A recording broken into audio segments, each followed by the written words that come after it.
الحمد للہ رب العالمین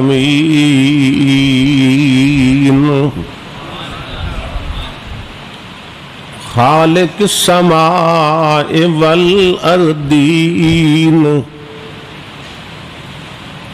الصلاة والسلام علی سید المرسلین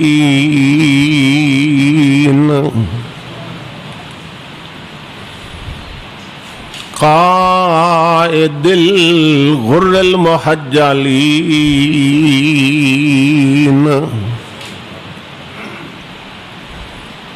جد الحسن والحسین مولانا و مولا الثقلین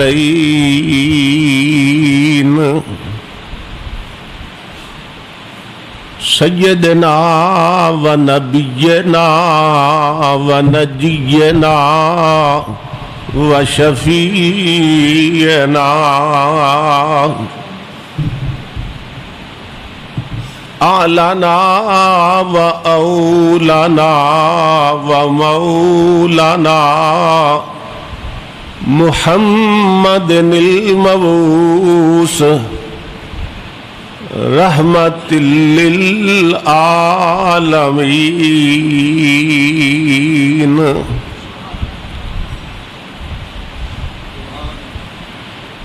وعلى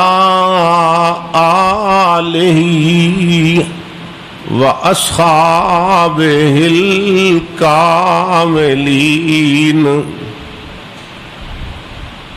وعلى علماء ملتہ وأولیاء امتہ وأہل سنتہ اجمعین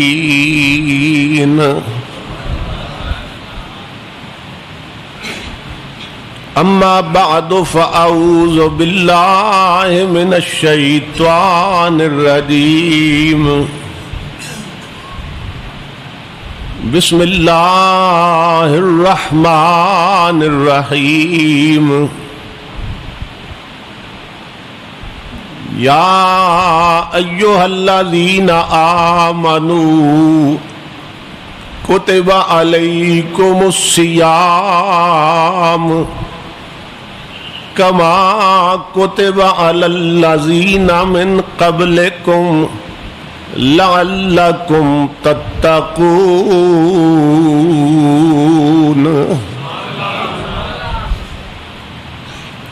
صدق اللہ مولانا العظیم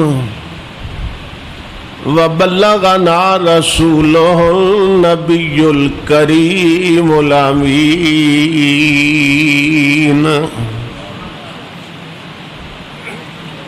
ونحن علی ذلک لمن الشاہدین والشاکرین والمطمئنین والآمنین والموقنین قد قال اللہ تبارک و تعالی فی شان حبیبہ محمد صلی اللہ علیہ وسلم مخبرا و آمرا ان اللہ و ملائکتہ یصلون علی النبی یا ایہا الذین آمنوا صلو علیہ وسلموا تسلیما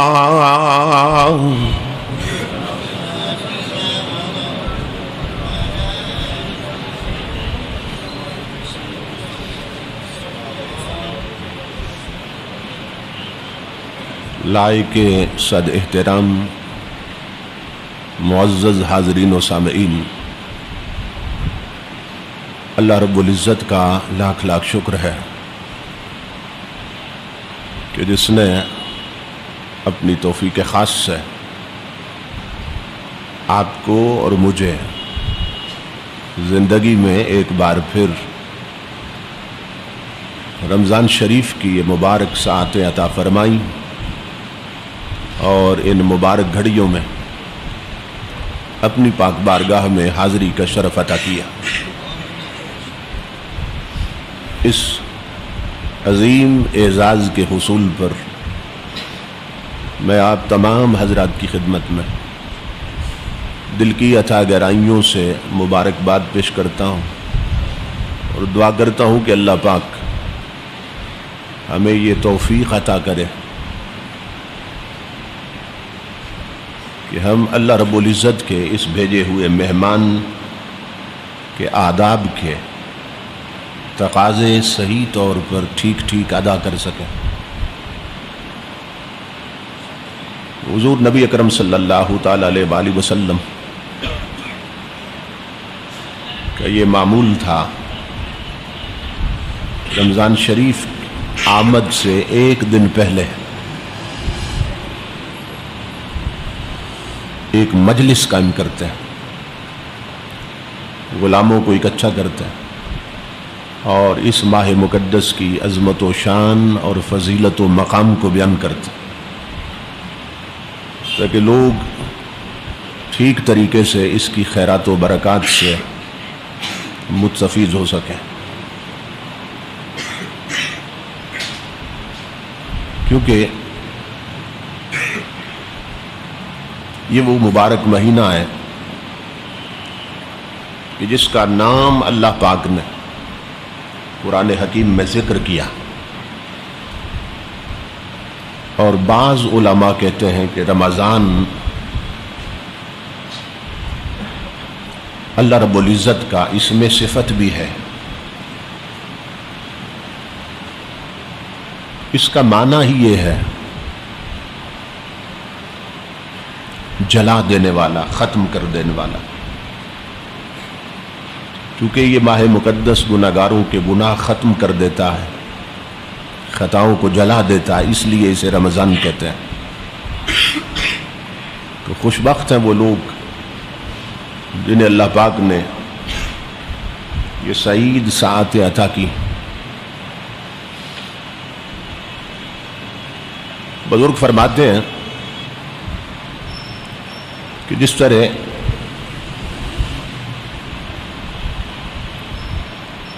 حضرت یعقوب علیہ السلام کو اللہ پاک نے 12 بیٹے عطا کیے تھے،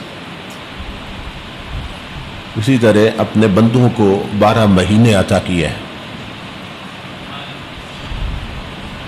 اور جس طرح ان 12 بیٹوں میں حضرت یوسف سب سے پیارے تھے، حسین تھے، اسی طرح 12 مہینوں میں رمضان سب سے زیادہ برکت والا ہے، اور جس طرح ایک یوسف علیہ السلام کے صدقے میں حضرت یعقوب علیہ السلام نے باقی ان کے 11 بھائیوں کی خطائیں معاف کر دی تھی، اسی طرح اللہ پاک اس ایک مہینے کے صدقے میں اپنے گناہگار بندوں کے باقی 11 مہینوں کے گناہ معاف کر دیتا ہے۔ اس کی خیرات و برکات پر مختلف جہتوں سے، مختلف انداز سے محدثین نے، ائمہ اور مفسرین نے روشنی ڈالی، لیکن آپ جانتے ہیں کہ کوئی اعزاز پانا اتنا مشکل نہیں ہوتا جتنا اسے برقرار رکھنا مشکل ہوتا ہے۔ تو ہمیں چاہیے کہ ہم اس ماہ مقدس کے آداب کو ہر وقت، ہر لمحے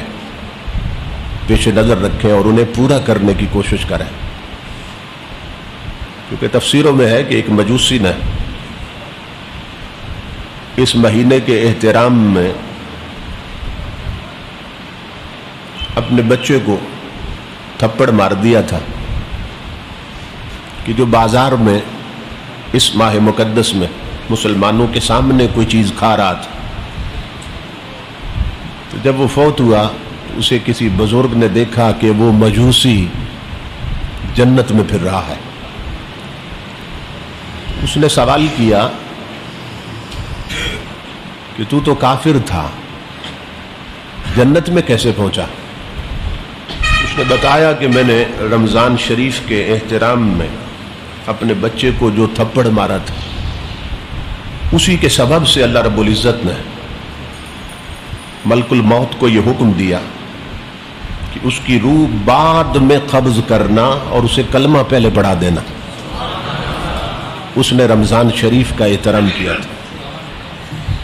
آپ تصور کریں کہ ایک مجوسی اگر ایک لمحے میں جنتی بنتا ہے، اس ماہ مقدس کا احترام کر کے، اس کی تعظیم کر کے، تو جو ہے ہی مسلمان اور حضور کا غلام، وہ اگر اس مہینے کا ادب کرے تو کیا کچھ رتبے پالے گا۔ تو گھر میں اپنے بال بچوں کو، اہل و عیال کو، اپنے قبیلے والوں کو، برادری والوں کو ان چیزوں سے آشنا کرنے کی ضرورت ہے۔ ایسا نہ ہو کہ وہ اس ماہ مقدس میں بھی محروم رہ جائیں اور ان کی جھولیاں خالی رہ جائیں۔ نبی اکرم صلی اللہ تعالی علیہ وآلہ وسلم نے جو مجلس قائم کی، اس میں حضرت صلی اللہ علیہ وسلم نے جب اپنی گفتگو کا آغاز فرمایا تو ان لفظوں سے فرمایا، یا ایھا الناس قد اظلکم شہر عظیم شہر مبارک، اے لوگو تم پہ ایک عظمتوں والا اور برکتوں والا مہینہ چھا رہا ہے۔ اظلکم، تم پہ چھا رہا ہے۔ اللہ رب العزت نے جس کو یہ فضیلت دی ہے، اس میں جو انسان بھی سچے دل کے ساتھ اللہ رب العزت کی بارگاہ میں جھک جاتا ہے، اللہ پاک اس کے گناہ معاف کر دیتا ہے۔ حضور نے فرمایا کہ یہ مہینہ برکتوں والا مہینہ ہے۔ اس ماہ مقدس میں جو میرا غلام نفل ادا کرے، اس کے نامہ اعمال میں فرض کا ثواب لکھ دیا جاتا ہے، اور جو فرض ادا کرے اس کے نامہ اعمال میں 70 فرضوں کا ثواب لکھ دیا جاتا ہے۔ پھر امام الانبیاء نے فرمایا کہ یہ مہینہ شہر الصبر بھی ہے، صبر کا مہینہ ہے، اور صبر والوں کو اللہ پاک اپنی معیت عطا کرتا ہے۔ پھر فرمایا یہ مہینہ شہر المواسات ہے، ہمدردی کا مہینہ ہے۔ اس میں حضور صلی اللہ علیہ وسلم کی امت کے ساتھ ہمدردی ہونی چاہیے، ان کے لیے دل میں ایثار کا جذبہ ہونا چاہیے۔ یہ شہر المواسات ہے، اور امام الانبیاء نے فرمایا یہ شہر الرزق بھی ہے۔ اس مہینے کی برکت سے اللہ پاک اپنے بہت سے بندوں کا رزق بڑھا دیتا ہے۔